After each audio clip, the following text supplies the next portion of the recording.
Hello friends, welcome to my new vlog. তো এখন বসে গিয়েছি খাওয়ার জন্য। তো আজকে প্রচুর পদে রান্না হয়েছে। তো আমি সব সাজিয়ে গুছিয়ে নিয়ে এখন বসে পড়েছি খেতে। তো চলো খেয়ে নেওয়া যাক। তো উপরে এসে এখন রেস্ট নিচ্ছি। আর চলো তোমাদেরকে দেখিয়ে দিই কি এনেছি আজকে। আজকে হলো আমার একটা দিদির ছেলের জন্য একটা সুন্দর দেখে সোয়েটার এনেছি। তো চলো দেখিয়ে দিই।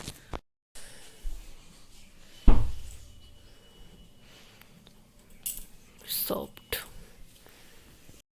তো এখন রেডি হয়ে গেছি, এখন যাচ্ছি ওই বাড়িতে। মানে ওই বাড়ি যাব একটু, ওই বললামই তো দিদির ছেলেকে একটা সোয়েটার দেবো তার জন্য। তো ওখানেও যাবো একটু, আর মার সঙ্গে একটু দেখাও করে আসবো। তো চলো যাওয়া যাক।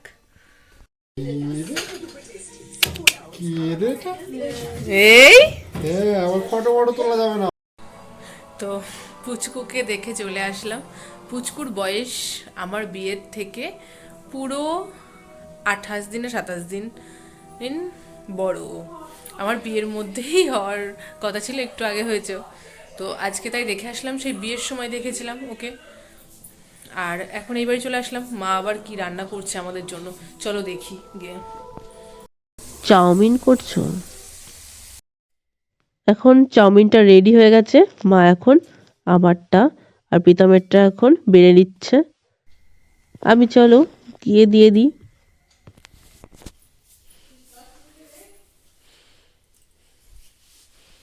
মার সাথে গল্প করতে করতে এদিকে আমার খাওয়া হয়েও গেল, আর ভিডিও করতেই ভুলে গেছিলাম। দিয়ে শেষে একটু ক্লিপ না নিলে হয়, তো বরের দিয়ে জোর করেই একটু ক্লিপটা নিয়ে নিলাম। খাওয়া শেষ হয়ে গেল।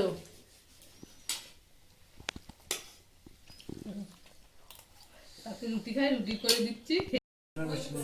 খাওয়া দাওয়া ভালোই হচ্ছে নাকি? কেন দুটোই খেয়ে নাও। এখন আবার বসে গেছি আমি পিঠে খেতে। তো মা একটু দুধ পুলি করেছিল, তাই ভাবলাম একটু খেয়ে নিই। খাওয়া দাওয়া সেরে এখন চলে আসলাম এই বাড়িতে। তো আজকের মতো এখানেই ভ্লগটা এড করছি। ভালো লাগলে কি করতে হবে অবশ্যই লাইক কমেন্ট সাবস্ক্রাইব করে দিতে হবে। Tata, bye bye.